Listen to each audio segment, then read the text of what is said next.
Magandang mainit na araw po. Ito, torque belt. Nakakatulong itong ikutin niya yung cups pag nagpe-print. Kasi yung usual na ganitong machine, dinadaganan lang ng frame para umikot yung baso. Ganun po yung system nun. Lahat po ng gumagawa. Usually, mga kababayan lang natin yung gumagawa ng ganun. May mga China made din, pero pagkamahal, mahigit pa sa doble sa bayad nitong gawa natin. Ano? Ang kagandahan po niyan, mararamdaman mo yung stability ng takbo ng pag-imprenta. Inaalalayan niya. Tapos tingnan niyo ito, may dinagdag tayo. Stopper niya. Tingnan niyo po yung lugar ng squeegee. Ano? Pagkahila dun sa dulo, tinigilan na niya. Yan, dito. Pag tinaas po natin kasi yan, ibabalik niya yung ink. Ibababa niyo yung ganyan. Press na gano'n, hihilain.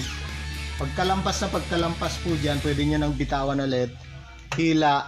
Tapos ibabalik na naman yung ink.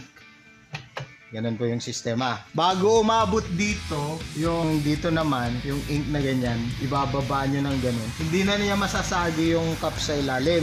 Kaganon, di malampasan niya yung umbok ng ink doon. Tama-tama pagbaba nyo, nakakaabang na naman siya. Ganun po. Mararamdaman nyo, hindi kayo susobra sa hila o pagbalik dito. Kasi may iba pang design dito sa kabila niya. Na-explain ko na rin po noon kung bakit mahaba yung frame natin. Kasi po, mas makakatipid tayo ng space ng kahoy para sa paggawa ng frame. Kasi pag kinalahati natin ito dito, tapos ilipat natin itong end niyang ganyan, ano? Kailangan lumampas ka pa rin dun sa cup na hindi mabubunggo ng ito yung cup. Kasi pag bumunggo yan, masisira yung frame natin. Tama-tama lang naman yung layo nito dito. Tapos yung pangalawa, back and front print ng cups. Pwede. Ang ganito rin yung size para dun sa water container printing natin. Dalawa yung mailalagay.